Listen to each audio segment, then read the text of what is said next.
Welcome back to Return of the Obra Dinn. This is the third episode that we've made. Fourth, I guess, if you count my initial stab at it. And I think this is going to be the last one because I don't want to spoil the game for everybody. Between the last episode and this one, I actually won this game. I got the best ending, completed absolutely everything, and it was amazingly rewarding. And one of the things that kind of stopped me early on, when I very first played this game, I played one session and then I didn't continue. Part of why I didn't continue was because the game seemed so intimidating. There were 60 fates I needed to solve, and I was, I solved 3 up front in the tutorial, but then it felt like I was just getting like a lot of partial information and nothing was really settling down, nothing was coming together. And I was worried it was just going to take forever. It sounded like an intimidating game.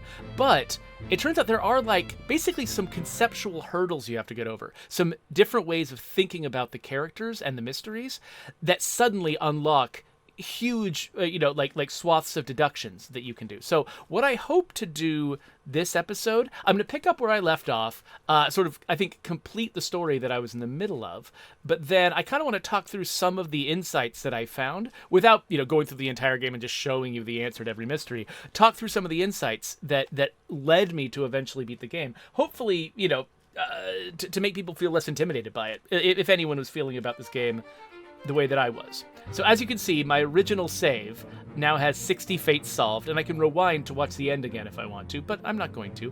Instead, we're going to continue the save that we've been playing, which only has 6 fates solved. But the 5 hours difference, I spent some time on it, but not very much compared to a lot of games. Okay, so the last time I played this, let me remind myself which... Oh, that's right. This is, this guy getting clocked in the head by falling cargo. Or actually, is this cargo or is this... Oh, I know what this is. Right. Anyway, let's see who the next dead body is that we're going to find. It's that guy up there. Can I get to him? Who are you?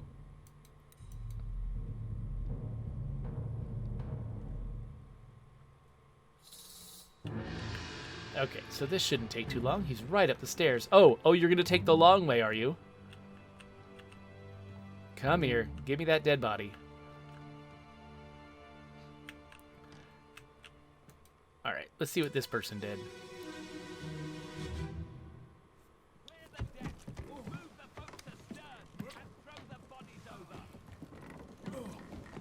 Ooh. Just a second. I've got the volume of this turned too low. You need to be able to hear the dialogue in these things. Hey there, what's this? Give it to me and I can fry us a solid meal, boys. Never know. Take it slow. One sec, gentlemen. There's a free shell here. Let's have a look. No, get back. So this guy's being an idiot. But, okay.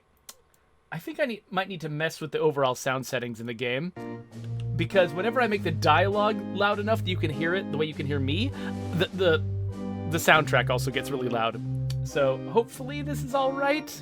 I wonder... Okay, yeah, so they only have one audio volume setting, so I don't think I can actually differentiate between the two. Let me know if I'm difficult to hear and I need to pull it back some more. But I wanted you to hear that dialogue because it kind of gives some context to this. This isn't just somebody, getting struck by something. They're carrying something on a stretcher down these stairs. This guy comes up and says, I could cook you a great meal out of this. And then he gets smacked in the face and killed by whatever this is. Now, I know what this is, but they're deliberately sort of hiding its nature. And so this guy getting smacked apparently leads to everyone else falling down the stairs and this guy getting brained by the stretcher.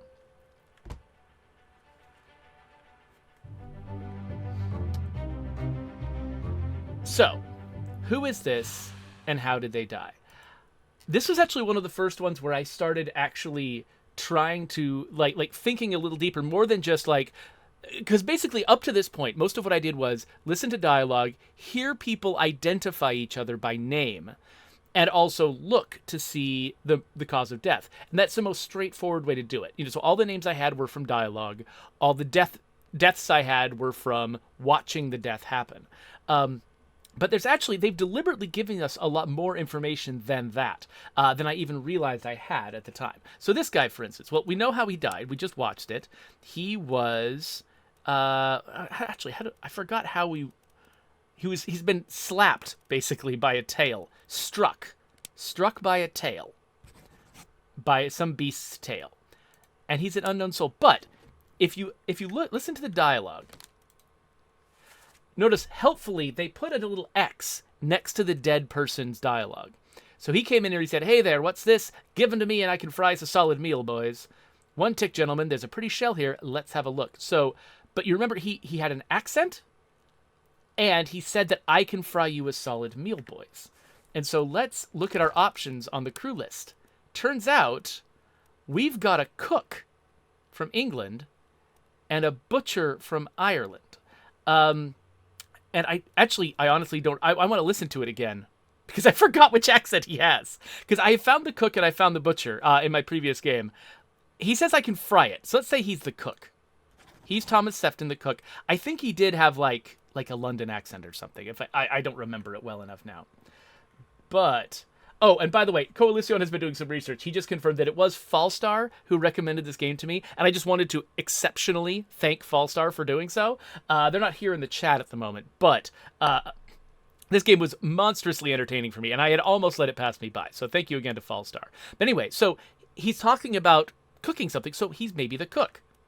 So let's put that down there, that he's the cook. But now we've got a shaky watch again. So let's click again. See, oh, there's bodies up on the deck. So let's come over here and see what's going on with these guys.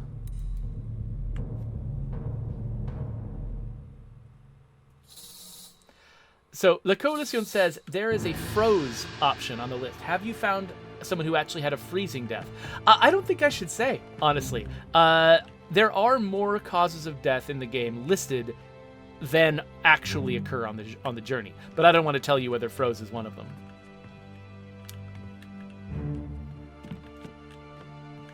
Because I am, even though I'm showing you a lot of the early game, and I'll be talking through some of the ways that I've had to think in order to solve the game, I don't want to reveal the actual answers. Looks like we have 2 deaths at once here.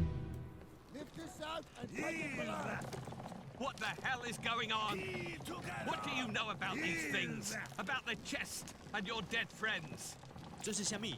不以来，全部供出来。拢是恁害啦！迄个害得较对人无过好，是人滚死的啊！He talk about the shell. Very dangerous. Shell? What shell? Okay, so they've lifted something out of the water, and it has shot spikes into these 2. So this guy has been spiked, this guy has also been spiked. It's passed straight through both of their bodies, and that's why they're both dead at once. We've also got several dead bodies over here. And it looks like we had an interpreter, so I think this guy was interpreting. Okay, so that's him. And so, yeah, okay, so basically we've got several of the Formosan passengers. She's dead. He was giving them a warning and got killed for his trouble, and this guy was interpreting for him. This is one of the Chinese crewmen. And those are all things that I sort of slowly figured out over time, learning to recognize the different characters and their nationalities and where they come from, because that's a hugely important part of identifying some of these characters. So so this guy, I don't know. Oh, here we go. Right, it's reminding me how the game works. So it's saying that I don't have enough information right now to figure out his actual name, and that's true. I don't. But they do give you some other tools, because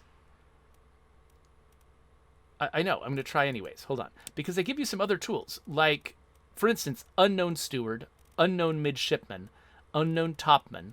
It looks like, do they have unknown? Yes, unknown passenger. So I know that there's a bunch of Formosan passengers, and I've worked out that they are the ones who are, who like they're sort of gathered. There's a photograph of them together, and so these are the passengers. And so I can't say who he is, but I know he's one of the passengers. So that helps me narrow it down and lets me leave a note for myself in the future.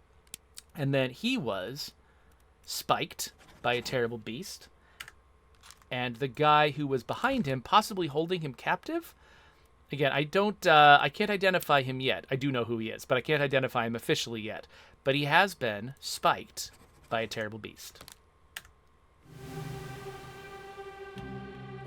But now I think this is about to get interesting, because we just went through this whole deal on the ship, but then we've got this dead body. This person who came on board the ship dead. Now this is going to take us to an entirely new place. Yeah, so we finished Unholy Captives. That's the series that involved dragging stuff down the stairs. But now this is going to chain us into a whole other thing.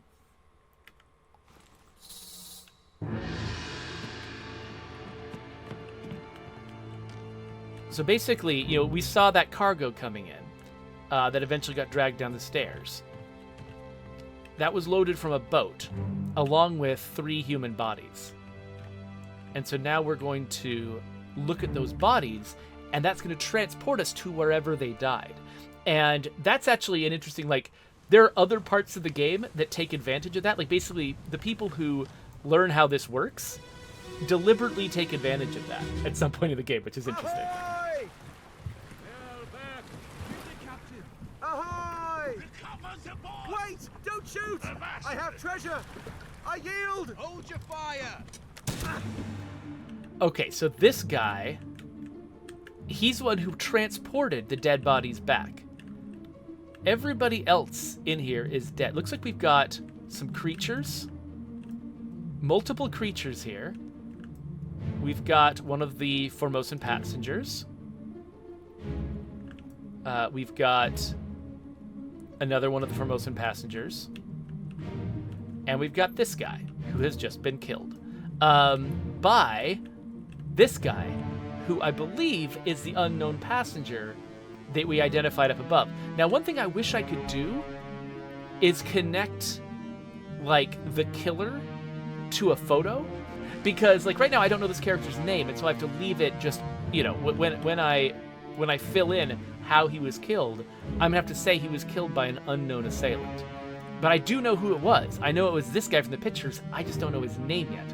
And so there were several points where I was actually hindered while solving mysteries because I forgot a connection like that. I had figured out who killed someone, but because I didn't have a way of leaving a note about that, I had to rediscover it later on. Rosenberg says, "Don't shoot, I have treasure," has never worked for me.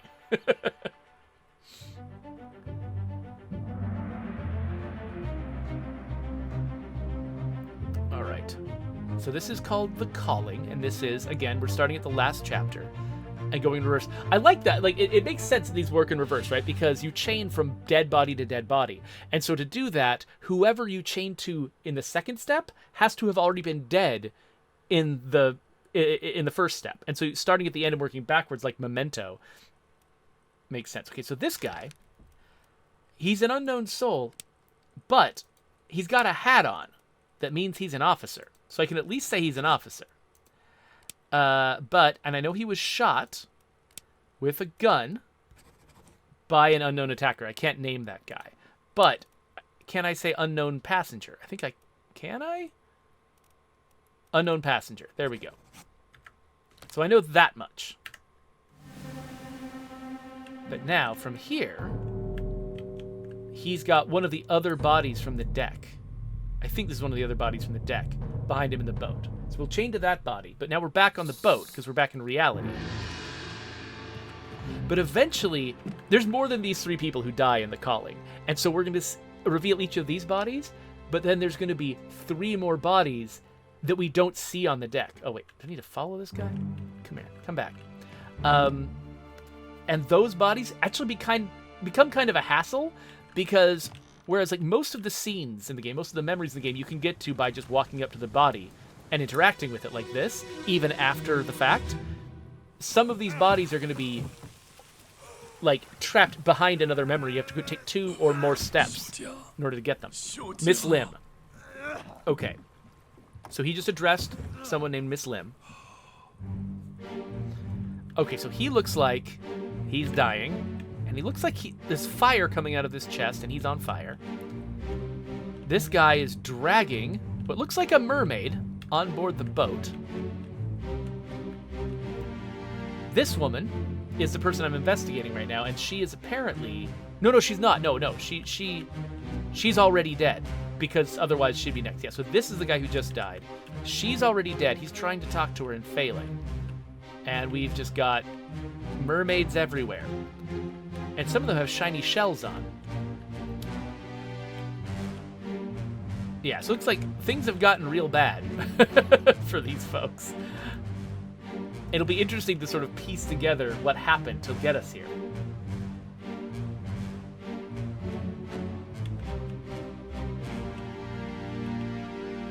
So Rosenberg wants to know if I ever got into Sea of Thieves. Not really. It's more of a co-op game, and it's harder for me to get into co-op games. And just, I don't know. Piracy has actually never really been like one of my like favorite fantasies. You know, it's like it's not a thing that I think about a lot. As like, ooh, I want to do that. You know. So I'm saying he burned to death. I can't name him, but I'm again going to mark him as an unknown passenger. And he said, Miss Lim. So let's remember that, because we're about to investigate Miss Lim.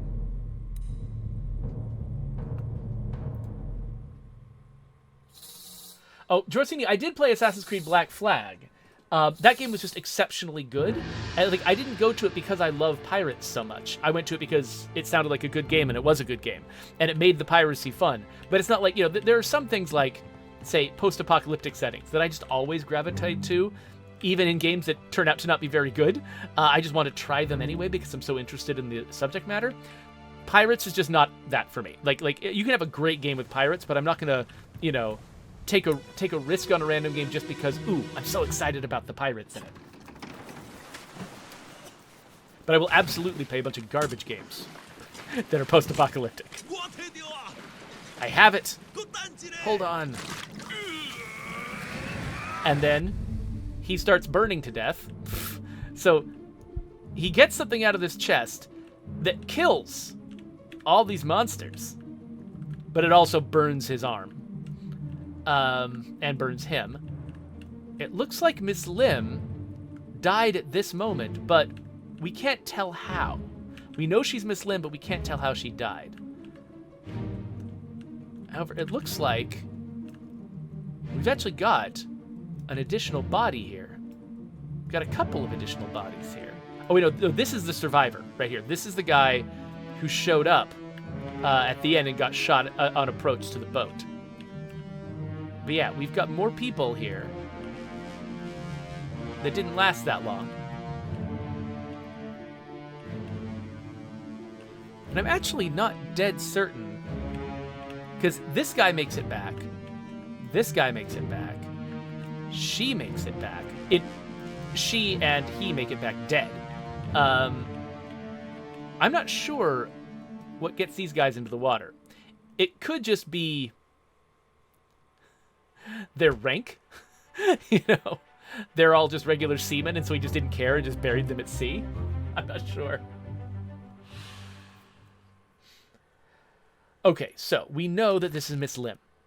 And so if we look at the Formosan passengers, there we go. Bunlan Lim. So she met an unknown fate. We're not sure how she died, but maybe we'll see it in the next section. One thing we could see, though, was that she was bleeding. Okay, so we've got this person. How did they die? O'Hagan, you still breathing? O'Hagan, you still breathing? Nichols, sir. Nichols, shoot them.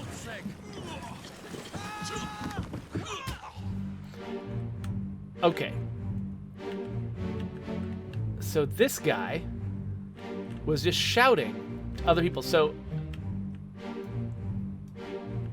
basically, so he was shouting to somebody who was rowing and somebody who could shoot them. And so this guy and this guy were both rowing in the other boat. Or maybe, yeah, they both had, yeah, they all had the ability to row anyway. So it could be that this is O'Hagan, but it could be that that's O'Hagan. I'm not sure. I do know who this is, but I haven't been given enough information yet. And look, she is grabbing Miss Lim's neck and making her bleed. I think that's clawing. I think I would call that clawing. Oh, but it's kind of difficult to see what happened to the guy who actually died.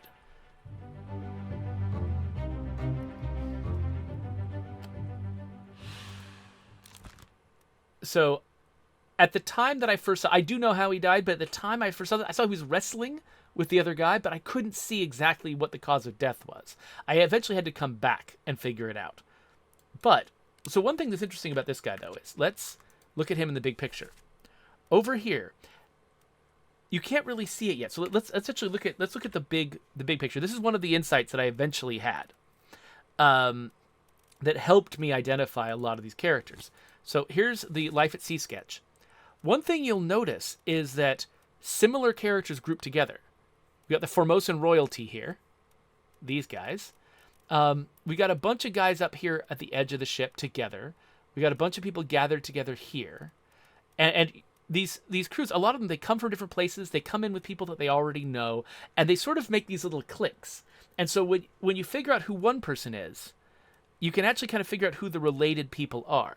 Like, for instance, Roderick Anderson here is a third mate steward, and I identified him that way because I saw him walking with the third mate, Martin Parrott, below decks during some other unrelated thing. So I figured out he was a steward.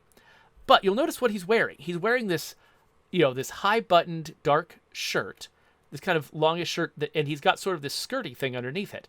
And these three guys are all wearing the same clothing. And so we've got, and look, Paul Moss here. He is the first mate steward. And so here we've got another steward and another steward. These guys are all stewards. They're all together. They're all dressed the same.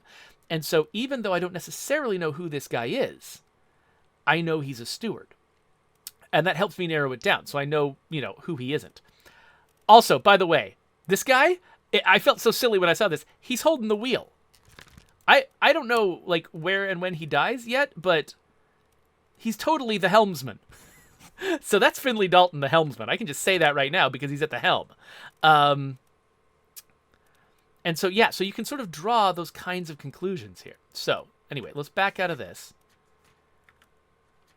So, who is this? Not dead certain, but he is some kind of steward. So, we've already fully identified the third mate steward. We know some things about Paul Moss. We know he's not Paul Moss, but he still could be Philip Dahl. He could be Samuel Galligan. He could be Davy James. Or he could be Zungi Safi.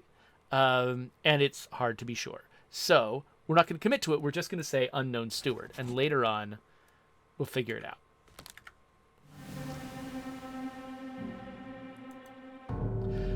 So Fallstar says, were you able to narrow down the identities of the women? Sort of. So by the way, Fallstar just showed up. I thanked you earlier in absentia for recommending this game because I've actually won it. And now I'm just sort of playing through a little bit to talk about what I learned about it. Bangs the chest. So the guy who goes for the chest is named Bang.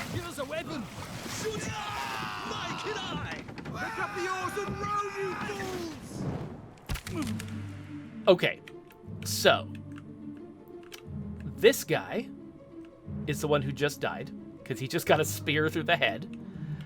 But this guy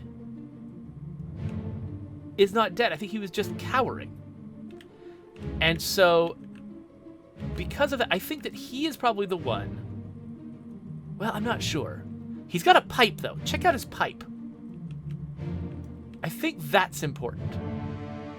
Let's remember that he has a pipe. This guy, though, he's got a pistol.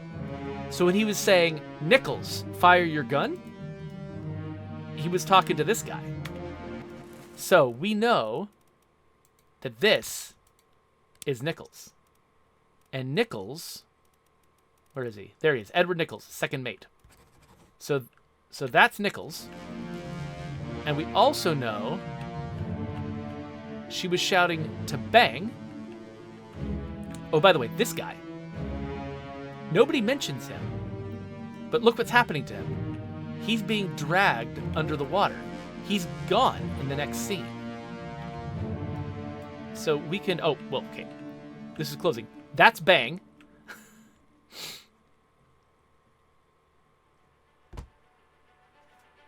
So let's see what this fills in.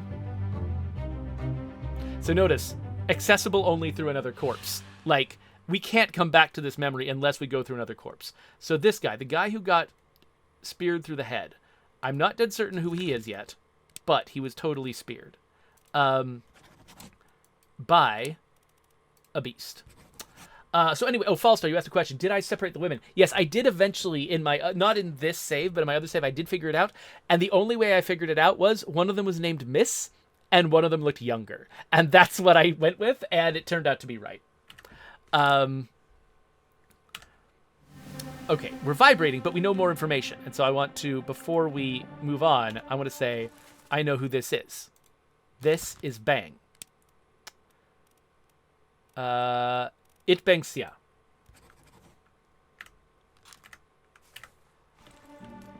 And yeah, so one of these guys is O'Hagan, and then this guy, I think he was not there in the next scene, so he drowned. And that's the thing that I didn't realize we could do. We can... Oh, wait, no, I don't know who he is. I know how he died. Oh, he's going to show up at the end of this. Never mind. So let's remember this guy. He's beardy guy from who's like playing dice with his friends. We saw him get dragged down. Okay, let's see who our last body is.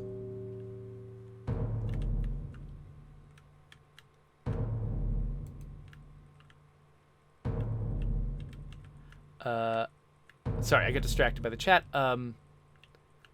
This guy right here.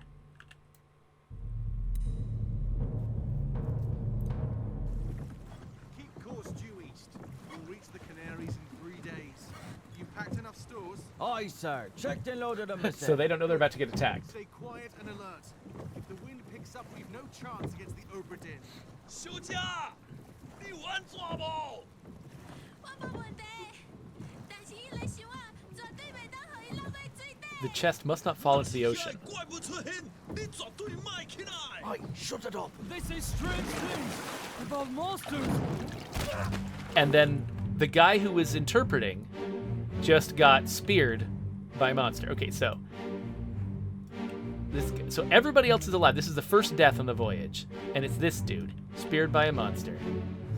And one thing that we can note about him is he is sitting on the mast next to the other guy who I think was interpreting when they got back to the ship. And that's actually another thing that I had to realize about the crew of the ship is that there are the seamen who work on the deck and below decks, and there are the topmen who work up in the rigging. And so those two guys who were hanging out at the mast, they were topmen. And actually, another thing you can tell, I mean, because these guys are able to translate for the Formosans, they're Chinese. And so, and there are 4 Chinese topmen listed in the crew manifest. And so you know he's one of them. You just don't know which one. Orthos asks if I'm in grill duty tomorrow, because it's the 4th of July. We do have a grill, and I'm often on grill duty, but I don't think we finalized our exact plans. So this guy, he was speared by a beast. And we know that he is one of these 4 Chinese topmen. We just don't know which one. And so I'm just going to say unknown topman.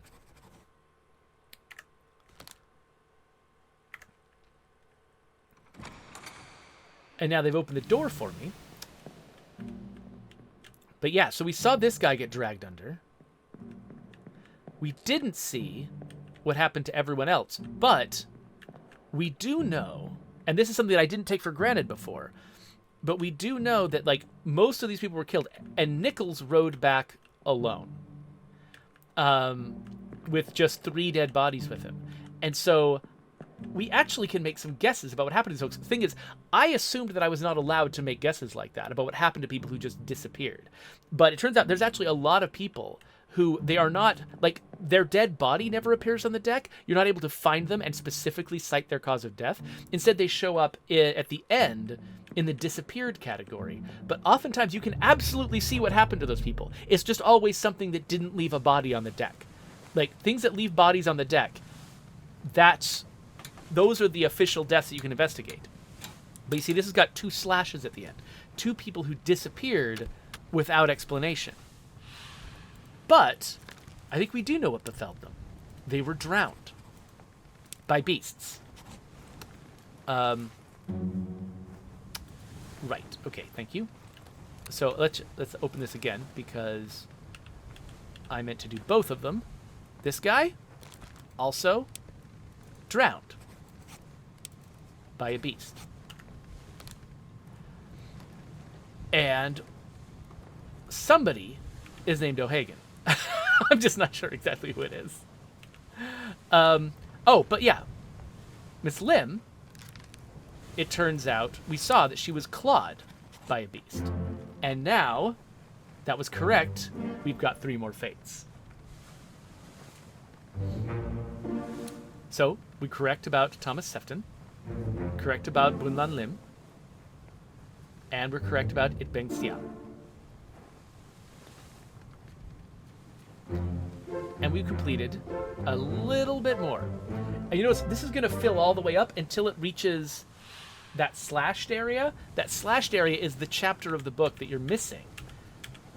That only if you solve every other fate do you get this one piece that is like the linchpin. So, okay, so we've gotten through the calling, and I don't want to go too much further. But let's talk a little bit about other things that we can do. So this is the bargain in the lazarette. The lazarette is locked. I can't go in there. But we've got people who disappeared during the Doom. And this was actually kind of a fun one to sort of track down. Actually, So, okay. Here's how you can investigate what happened to these folks. So here we go. We've got Finley Dalton, who met an unknown fate. But he disappeared in the Doom. Let's look at his memories on the Doom on the map. So he lasted right up until the last section of the Doom, which means that he is in this memory and then he's never seen again. So if we're going to figure out what happened to Finley Dalton, we need to go to the Doom part 8, and that's going to tell us. And then similarly, this guy, he's in 10 memories. He's all the heck over the place. But he disappeared in the Doom, and he also is in part 8. So if we go to part 8 of the Doom, which is based on a body it's the captain's wife's body. So if we go over to the captain's wife's body, we should be able to figure out what happened to those 2. Similar to the guys that we noted had drowned in the calling, we can find their fates. Even though their bodies were never found on the deck, we can still figure out what happened to them. So, like, for instance, there's Finley getting ripped away from the helm by a tentacle. And then also similarly, over here, we've got this guy fighting a monster, while this guy in the hat is having his arm grabbed by a tentacle. And this guy is familiar. He's got a very recognizable hat. He's this guy with the hat. So I actually, I happen to remember this guy had a mysterious death before. He appears in another section dying of an injury to his left arm. And at the time I was like, how did he get his arm ripped off? I guess we're going to get a, find a sequence later on where that's depicted. Turns out I had already seen that sequence. It's this sequence right here where he's getting his arm grabbed. And you remember, there was the character, this guy right here. The guy with all the tattoos. He was ripped in half by a beast. And I remember earlier on, we misidentified him as Charles Miner because this guy said, "Where's my Frenchman? What happened to my Frenchman?" And somebody else said, "He got torn apart." And because he was present and this guy got torn apart, I assumed, well, if we said he got torn apart, that must be a reference to the tearing apart we saw. But no. This is the last time we see this guy alive. We never see him again. His body is never found. But let's go back to this guy's death scene. Let's go through the door. Where's the door? It's over here. Let's go back to that guy's death scene. And this is just sort of illustrating an assumption, a wrong assumption I was making in the first episode that I now know better than. I think maybe this will be the last thing I show you, just because... No. There's one more. There's one more thing I want to show you. But this is the second to last thing I'll show you, because again, I want to leave a lot of these mysteries to still be figured out for people who are interested. Wait, where's the captain's... Was it the officer's mess? I think it was over here? This guy died at the officer's mess. Oh, by the way, Falstar points out, and this is absolutely true, the guy who was with him has a striped shirt on, which says Frenchman. That hadn't occurred to me until I saw it. So here's a guy with a missing arm.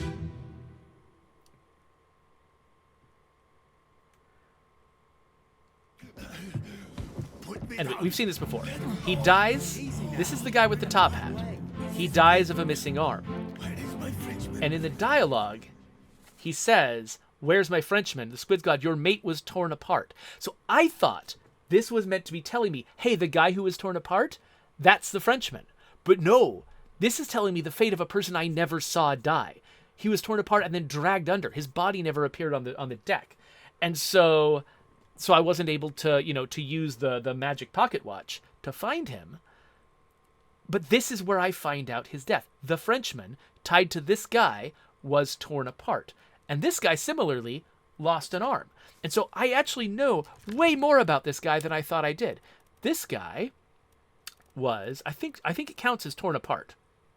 Because I don't think they have, arm removed specifically by a beast. And then also, at the same time... Okay, so this is not the Doom. This is Escape. So in the Doom... Here, one of the disappearances was the guy in the striped shirt, who is the Frenchman, who was also torn apart off camera by the beast. Squid's gone. Your mate was torn apart. And then this right here, this led to an entire series of actions. Because these guys, they eventually start talking mutiny. And they, chase somebody out. And let me have a look at the manifest real quick. I want to see how many of the officers we've identified now. Because, let's see here. So we haven't identified the fourth mate yet. And we're not sure what the surgeon and the carpenter look like yet. So, yeah, I don't think we have enough information yet to identify that dude. Unless we're really good with accents, which I'm not. But yeah, but that's a lot of information right there. But then there's some more. So there was and I hope I have access to it. I think it was the next deck down. Let's poke around here. Ah, there's this. I don't remember if I did this on the air before.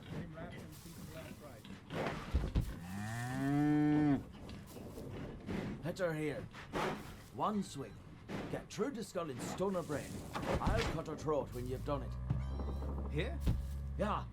Come on before she kicks up.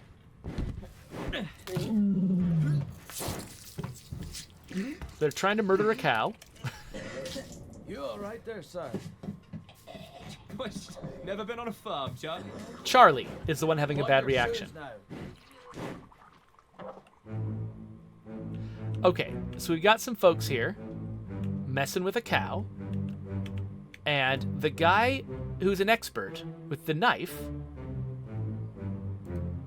you'll notice look, this is the cook, and this is that guy right next to the cook. That's meaningful. This guy was spiked by a terrible beast earlier on. We didn't know who he was, but we do. He's the butcher. Right here. That's Emil O'Farrell. And now we've identified correctly 3 additional fates.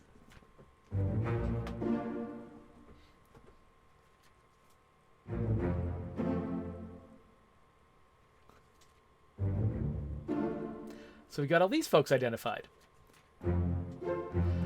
Fallstar says you're on a roll. Yeah, so basically, when I won the game originally, it was interesting. Like, I felt like I was making no progress for a really long time, or very little progress. Lots of partial completions, like finding out a fate but not figuring out an identity on a lot of characters. But then you hit a point where you suddenly realize the other kinds of deductions you're allowed to make, and then it starts picking up, and then you start identifying a ton of people whose deaths you already identified the cause of, and that suddenly you just start rolling through the characters, and it's actually really, really satisfying. So over here, let's see, do we know? Okay, so have we identified this guy yet? He exploded. You'll notice we've got a group of people here. These 3, they're all dressed the same. They're all dressed fancy. This guy burned. This guy exploded. This guy, not sure. And nobody around them is really dressed quite the same way. These. Let's just have a look at the notebook here. We eventually, and I'm not dead certain exactly where when we figured this out, so I'm not going to fill anything out like I'm sure. Oh, actually, we might be about to fill it out for sure. But these guys there are 3 midshipmen, and one of them is named Charles. Now, Charles is the one given name that appears twice, because it also was the name of the Frenchman. However, he would have pronounced it Charles, or something like that. Charles. It's hard to do an R followed by an L in French if you're an English speaker, so sorry, anyone who speaks French out there. But we've already eliminated Charles, and he wouldn't have gone by Charlie. Like nobody would call, unless they're being weird, they wouldn't call this French guy Charlie. They'd call him Charles, or something else, some French nickname. And so Charlie is Charles Herstick. So once I get the ability to name this guy, we're going to name him Charles. And that is what gave me, when I originally played the game, that's what told me, oh, Charles is a midshipman. These other 2, also midshipmen. And then there's another conversation I think we have heard together where somebody said, I tried to pull Pete back, but he died, or something like that. Pete is another midshipman. And so you start piecing this stuff together that way. So we're going to let this... Oh, these guys are hanging out here. Cool. We're going to let this play out. Oh, look, guy with a monkey.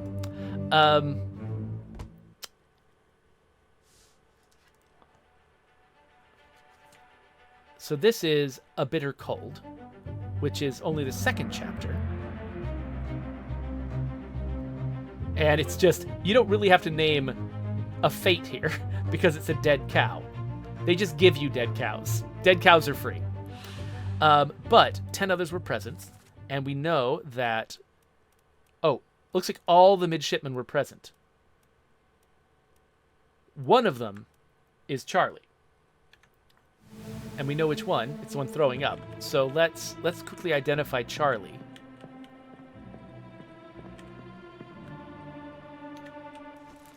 It's this one. This guy's... Okay, the guy who burned to death with the lantern fighting the crab people. That's Charlie. And the other 2, these are also midshipmen, but I don't know which is which. Though, one of them definitely exploded. And we might be able to identify, if we go back to the memory of somebody. Oh wait, no, this is the guy who exploded. That's right. Okay, but that doesn't actually tell me their name. Oh, but the dialogue does, because somebody says something about I tried to save Pete and failed, and so that's what tells you who's Pete and who's not. But I would have to go back and remind myself of exactly what happened there. But we've got this dead body, so let's see what happened here.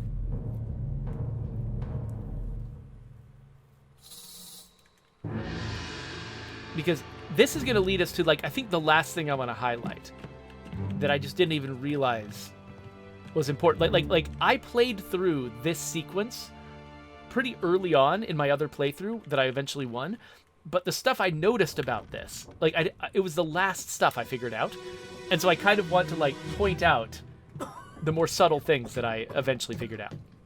Well? Same as the other fellow. Some lung disease, non-consumption. Made worse by the cold. Will it spread? If so, we'd all have it. They must have picked it up at the Alaska house. I checked all hands just now, and everyone is healthy. And him? What are his chances? 0. I gave him some laudanum. We'll see.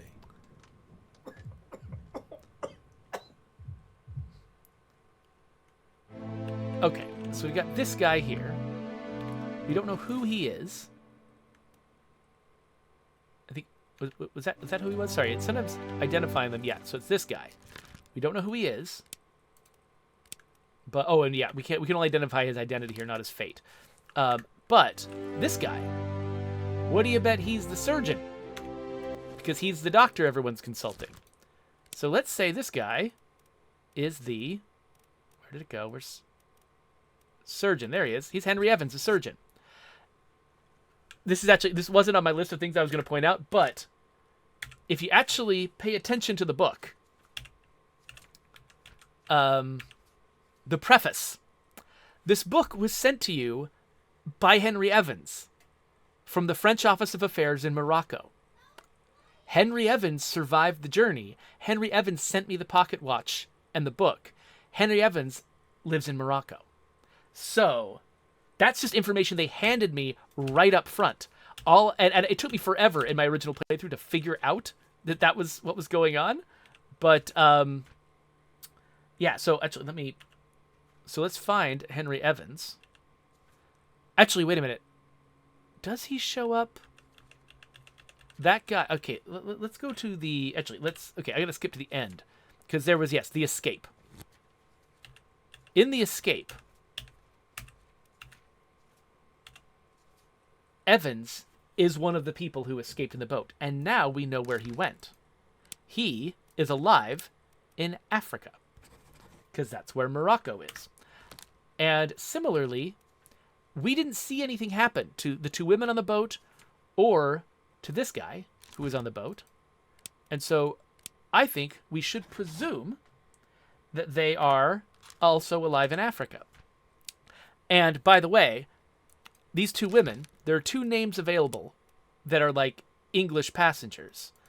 And I mentioned this earlier when Fallstar was asking. We'll say that they are alive in Africa, but then one of them looks older and the other one looks younger. And as it turns out, the two English passengers, where were they? The two female English passengers are named Emily Jackson and Miss Jane Bird. And so the young one is Miss Jane Bird and the other one is Emily Jackson. And so it looks like we are correct. Henry Evans is alive in Africa. Miss Jane Bird is alive in Africa. And way back here, Charles Herstick did burn to death. And we have made additional progress. Yay! So let's go back to where we were.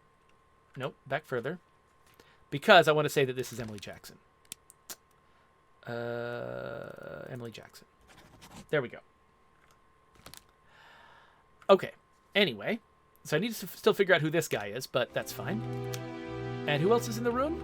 We've got this dude, Martin, who we've already identified, and this guy, who we can't fully identify yet necessarily, but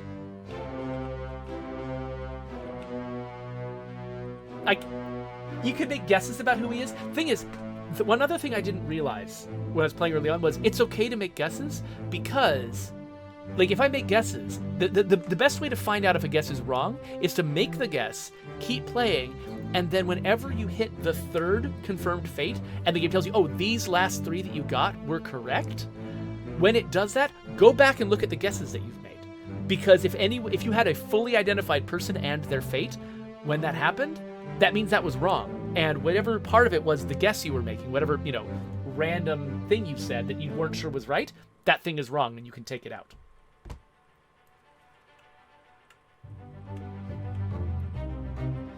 Mini-chan is like, yay, burning to death? Kind of making fun of the fact that I was so giddy at figuring out that person burned to death. Okay, so this guy died from a disease. Illness, there we go.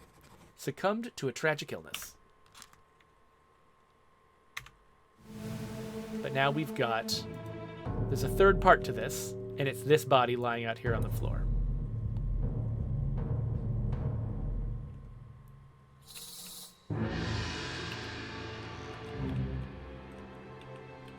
Okay, I can't move very far. Oh, there we go.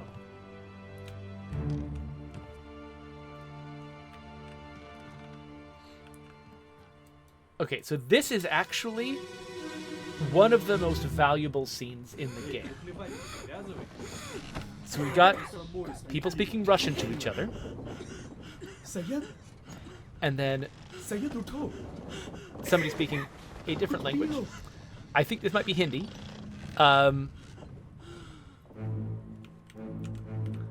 There's several languages spoken in India, so I'm not sure. So this is below decks at night.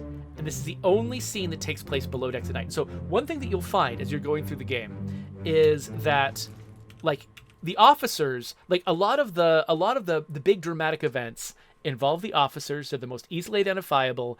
They end up being sort of the protagonists of a lot of the stories, and also, or just the people who have really distinctive roles, like the Formosan passengers, for instance. You can really tell who they are, and they get a lot of opportunities to identify themselves. And so you'll end up kind of going through the whole game and being like, oh yeah, I've identified this person, identified that person, but there will be a swath at the bottom of people you have no clue who they are. Seaman, seaman, seaman, seaman, seaman, seaman, seaman. Topman, Topman, Topman, Topman, Topman, Topman, Topman. All, and you're like, how in the world am I ever going to figure out who these people are? And I just stared at this for a long time. It's like, there's no, like, and you get to the end of the last scene, and you've seen all of the members, and you're like, no drama played out with these characters. None of them called each other by name. How in the world am I supposed to figure out who they are? So, this scene, Bitter Cold Part 1, is where most of those answers are. And I'm not going to go through all of them, but I'm just going to, like, poke around here a little bit and point out some things that I didn't realize at first. So, you got these 3 guys playing here together, right? We heard somebody playing speaking Russian. These guys are Russian. And you can see Russia, Russia, Russia. There are 3 Russians, okay? 1 is a topman, 2 are seamen. And so that's important, because that means you can sort of, that's another wedge you can put between them all, right? And then you've got that over here, you've got them talking to Sied. So this is Sied. He's the one who's dying. This is his friend who got brained by the stretcher earlier on. And then this is another friend in the same area. And then this is the guy we already saw die. So this guy died in the next scene. This guy's dying in this scene. And they're all in the same berth together. And you'll notice, like, there are... Basically, the insight that I had to realize was that people in these berths are segregated by nationality.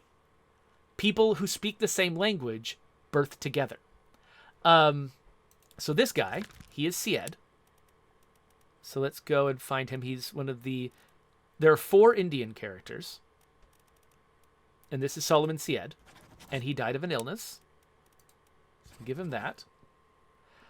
We figure that one of the other guy who died, he's in the same berth with him. Probably also one of the Indian guys. And actually one of the reasons why you might guess that is also because all 4 of these guys are together. This guy has got an interesting foreign hat on. These 3, this guy is definitely one of the Indian guys. And these 2 are also in the same berth. This guy who was crushed by a cannon, he's in the same scene. That's him. And so you're like, oh, this is the Indian berth. Got it. This is the Russian berth over here. And this might be another kind of berth. I don't know. And then there's just some weirdo. But what's that? Number 36. Huh. 47. Can I see? 45 and 46. 45, 46, 47. Interesting. This crew manifest, this isn't just an in-game device. This is a thing from the world. These numbers on the left side, the crew on this ship are numbered. 45, 46, 47 are the Russians. The Indian characters, 51 through 54. The Chinese topmen, 38 through 41. So, well, let's have a look. The Indians, 54. X, I don't know why that's mysterious, 53. 54, 51, this is the Indian berth. And then over here, 39, 40, 38, 59, what? Oh, there's 41 over there. So yeah, so this is 4 Chinese topmen and another guy. And then finally, the very last thing that I just had to point out, because it took me, this is the very last thing I figured out. And I'm not going to go into detail about it, but you can't see these guys. You can't identify them. Their faces are covered. You can't analogize them to the photos. But there's only one thing you can see.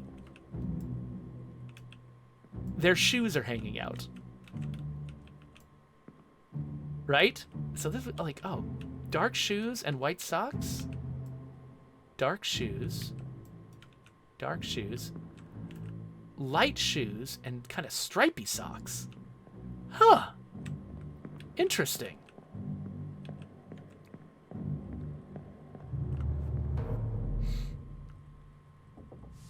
So originally, I took notes on that, like what numbers were associated with what footwear, and then I went exploring again. So let's head upstairs. So and this is where I'm going to leave it, because I don't want to like solve all of the mysteries here on camera. I know the game is kind of older, but still, a lot of people have not discovered this. I went years, and I'm glad I had the experience of discovering a lot of these things myself. But just saying, this guy's got this topman here, who was struck by lightning and fell from the rigging, has got some light-colored socks and some dark-colored shoes. So there you go. I'm gonna leave it here. This is Return of the Obra Dinn, and I hope that I have not revealed too much, because let's look at the crew again. I mean, we have definitely got a lot of fates that I have not identified, a lot of people I've not identified. But if you're someone who was intimidated by this game, and the reason you didn't play it was because you thought, there's just too many mysteries and there's not enough information, I'm never going to figure it out, I'm going to have to be some kind of weird genius to figure this out. You don't have to. I'm not great at this kind of game. I don't play a lot of like heavy deduction games, but the answers are really there. And I hope I've just given you some like a couple of windows into places you can look that I didn't realize I could look at first, that do make this come together a lot better. So anyway, I think that's the end of this episode. I don't want, like, I've only got a quarter of the way through the identification, so hopefully there's still plenty of new things for another player to discover. I don't want to give people a reason not to play this game. You should play this for yourself. It is fun and fascinating, and Lucas Pope is a freaking genius. So anyway, let's wrap. Thank you again, Fallstar, for making me play this. I never would have come back to it otherwise, and that's why I have the game requests as a feature on my Twitch channel, is so that people can like can basically open my eyes to things I would have otherwise missed. So thank you so much. And there's a subscribe button and links to other videos. So go check those out, and I guess I'll see you all later.